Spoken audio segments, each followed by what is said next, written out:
Unsere ersten Tage in Vietnam sind noch immer in der Grenzstadt in Lao Cai. Ja, die ersten 2 Tage haben wir braucht zum Pausieren, weil wir einfach müde waren. Mein Bruder ist ja die letzten 10 Tage mit uns mitgefahren, er hat uns körperlich ganz schön gefordert. Der hat gescheit Gas geben, ja. Und dann wollten wir ein bisschen uns ausrasten.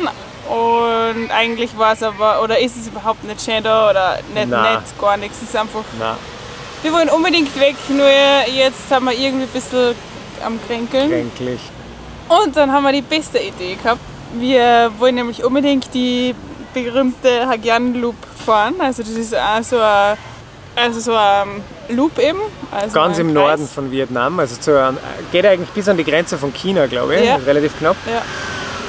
Und es soll halt landschaftlich wunderschön sein und ja, und geht aber ist relativ bergig, geht viel bergauf und da hätten wir jetzt richtig Lust drauf. Deswegen wollen wir eigentlich da jetzt hinfahren. Ja. Aber ja. Aber es hilft nichts, man soll nichts übers Knie brechen.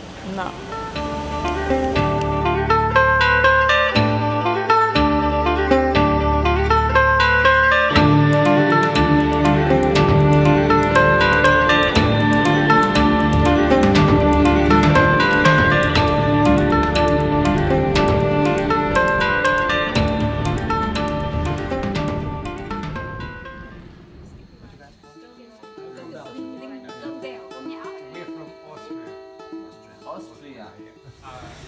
Wir packen gerade unsere Sachen zusammen. Und zwar wollen wir jetzt den Hagian Loop fahren. Und dadurch, dass das ein Loop ist, also das heißt eine Runde, kommen wir zum Ausgangspunkt wieder zurück. Und deswegen lassen wir jetzt einen Großteil von unseren Sachen da, gönnen uns für den nächsten Tag jeden Abend ein Hotel, was das Ganze halt richtig erleichtert. Das ist quasi wie Urlaub für uns jetzt. Und ja, wird richtig cool.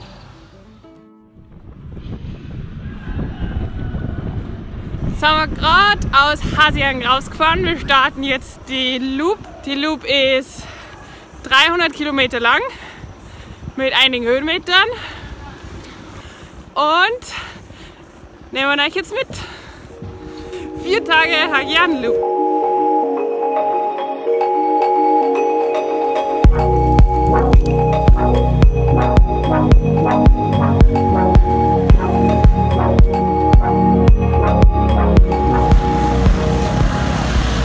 Gerade eine riesen Gruppen an Mopeds vorbeigefahren mit Touristen drauf. Boah, also ich glaube, mehr als die Hälfte von denen ist noch nie auf einem Motorrad oder auf einem Moped gesessen. Eine ist jetzt gerade so mit dem Fuß am Boden um die Kurven geschliffen, ist auf die andere Fahrbahn gekommen. Boah, hey. Naja.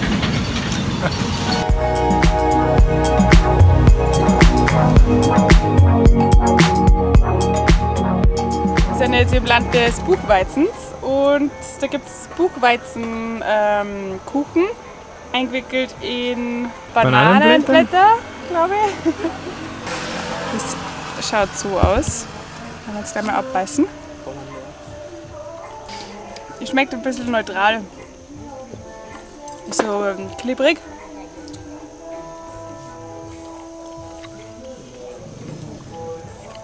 Naja, jetzt für den Aufstieg ist es gute Kalorien, aber unbedingt gut ist es nicht.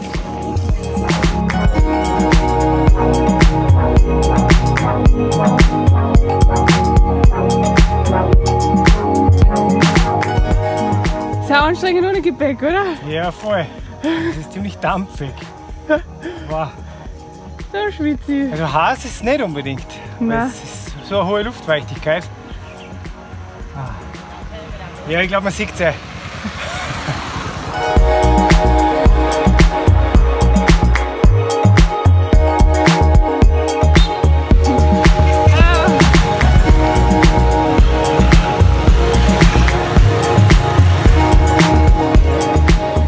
Naja, 1200 Höhenmeter für die Sicht, ich würde sagen, hat sich ausgezahlt. Ah, no, thank you. Okay. Okay. Làm điếu. No, thank you, thank you. À này. Ôi đâu không chụp á. Thank you. You're welcome. So nett. Ey, schräg. So ein bisschen wie die Chinesen, aber offener. Offener, so trifft es eigentlich. Voll cool. Und jeder hat uns jetzt die Hand gegeben, umarmt. Und, ja, voll cool.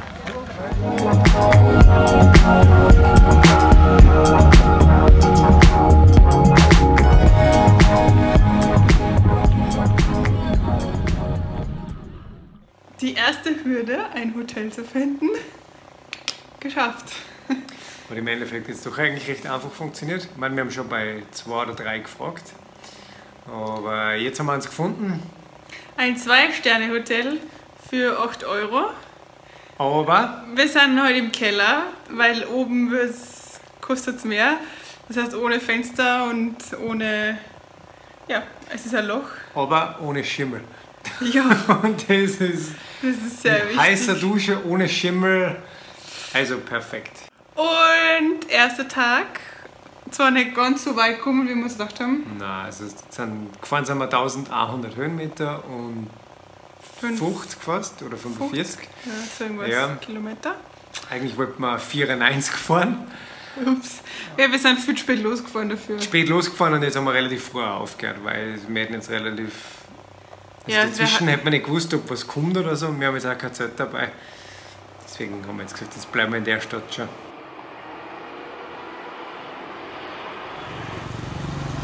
Für normal wird unsere Route jetzt geradeaus weitergehen. Jetzt haben wir aber gerade gesehen, dass da irgendwie eine Route rechts über den Berg gibt. Sind 200 Höhenmeter mehr, aber dafür 20 Kilometer weniger. Also jetzt werden wir über den Berg drüber fahren, weil mit den leichten Radeln, da sind 200 Höhenmeter mehr, eh nicht so tragisch. Und ja, dann sind wir ein wenig schneller.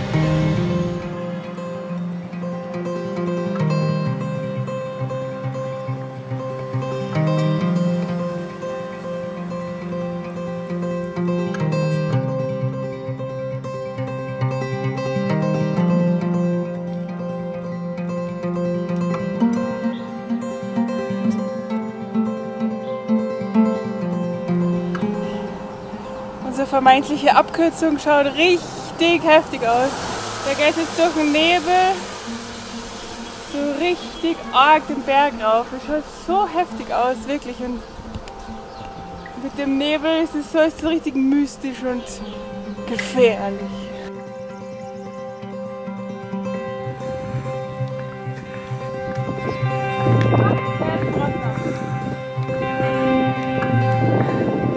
Es ist so steil. Mit Gepäck, Arschloch.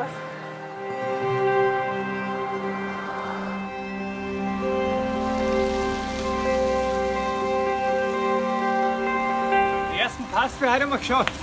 Hoffen wir mal. Hoffen wir mal, ja. Die Straßen existiert auf unsere Offline-Karten nicht. Jetzt wissen wir nicht, wie viel das wir eigentlich wirklich rauf müssen. Aber jetzt geht's einmal runter.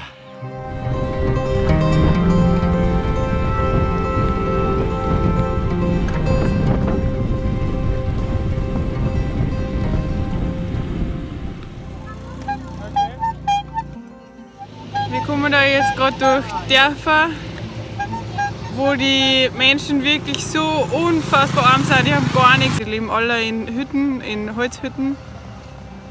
Und dann ein paar Meter weiter kommt man her und dann ist da für den Tourismus alle mögliche Infrastruktur. Also da prallen jetzt richtig zwei Welten aufeinander.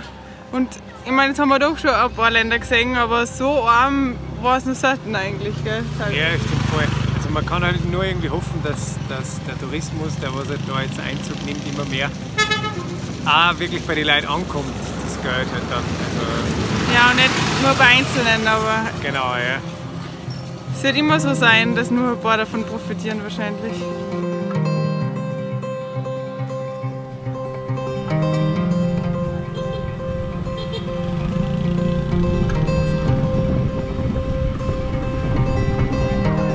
Also wie wir jetzt aus dem Dorf rausgefahren sind, nach der Mittagspause, haben wir schon eine verletzte Touristin auf der Straßenseite sitzen gesehen. Und ja, mit offenem Knie haben dann ein bisschen verarztet. Und die hat ausgeschaut, also der zweite Tag ist unterwegs und beide Füße komplett blau und offen. Sie sagt, also 2 richtige Unfälle hat es schon gegeben und sonst kleinere. Sie waren noch mit 2 anderen unterwegs, die haben auch schon komplett zerstört ausgeschaut.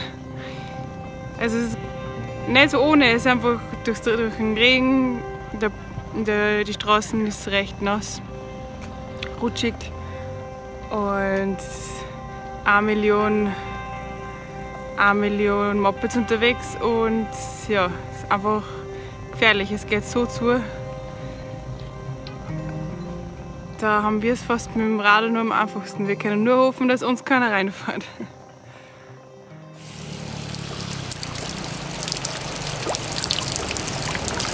Jetzt wollten wir eigentlich losfahren,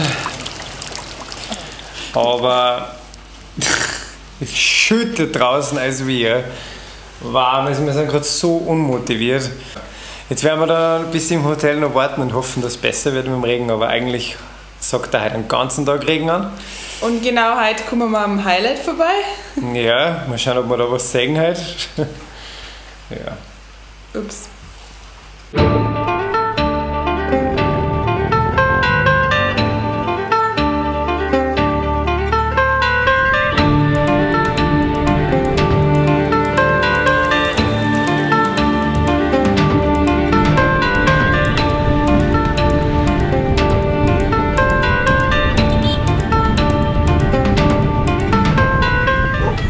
Tag Nummer 500! Woo!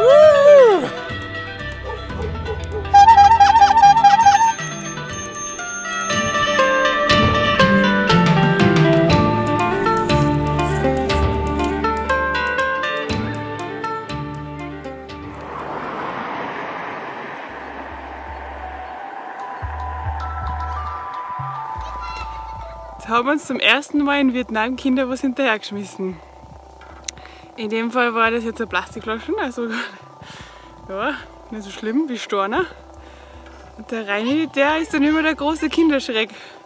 Jetzt bleibt er stehen und ist er da auf dem Felsen hinten auf wie nachgereiht. Und alle sind weglaufen. Aber ich weiß nicht, ist das die richtige Erziehungsmaßnahme?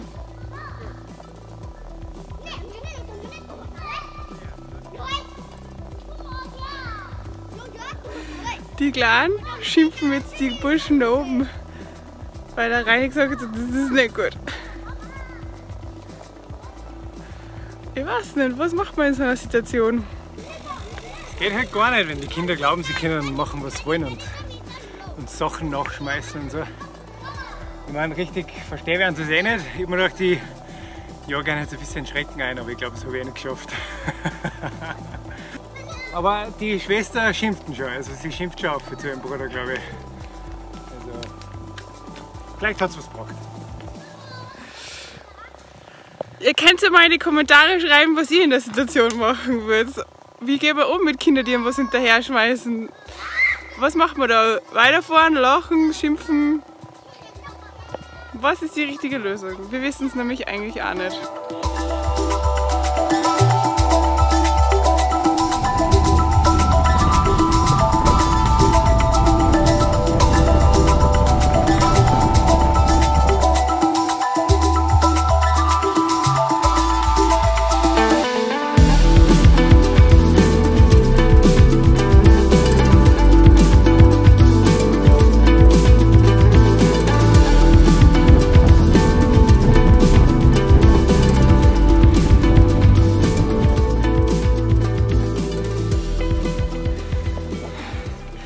Ich weiß nicht, ob wir das schon mal gesagt haben, aber es ist so steil. Wahnsinn.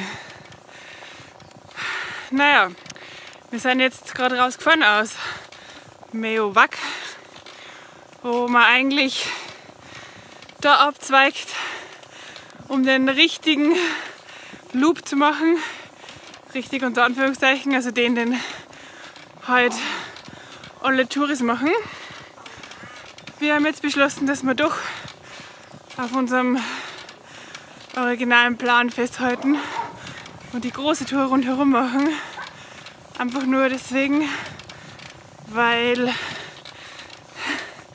wir faul sind, weil da weniger Höhenmeter sein sollen. Deswegen probieren wir jetzt außen rumzufahren. Hoffen auf weniger Touristengruppen und auf weniger Verkehr, weniger Höhenmeter und trotzdem schöne Landschaft. Schauen wir uns den großen Loop halt an.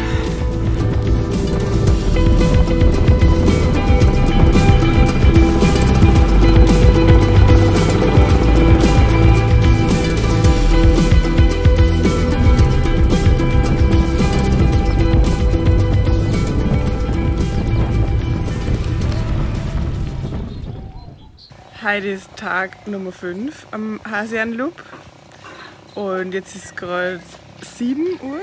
Richtig früh heute aufgestanden, weil wir wollen, dass es heute unbedingt der letzte Tag wird. Ja. Deswegen müssen wir 118 Kilometer fahren. Und sehr, sehr, sehr viel Höhenmeter. Wir haben jetzt extra nicht nur mal nachgeschaut, dass wir es einfach nicht wissen. Wir fahren jetzt los Und geben hoffen, alles.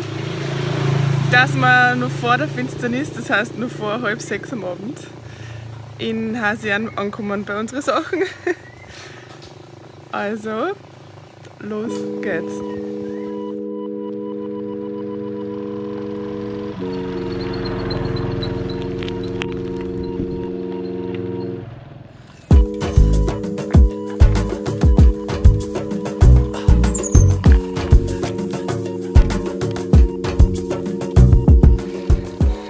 Es ist 12 Uhr. Wir haben 55 Kilometer und 4 Stunden Fahrzeit. Voll in Plan.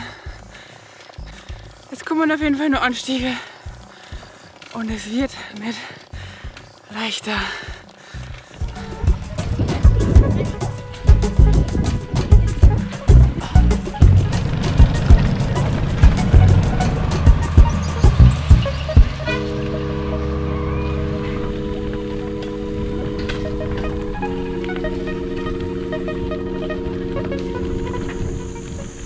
So, jetzt sind wir 107 Kilometer gefahren und 1611 Höhenmeter. Sind seit fast 8 Stunden jetzt unterwegs. Hasian ist jetzt nur 20 Kilometer oder so entfernt. Jetzt holen wir uns noch schnell einen Snack da, dass wir noch genug Energie für die letzten 20 Kilometer haben.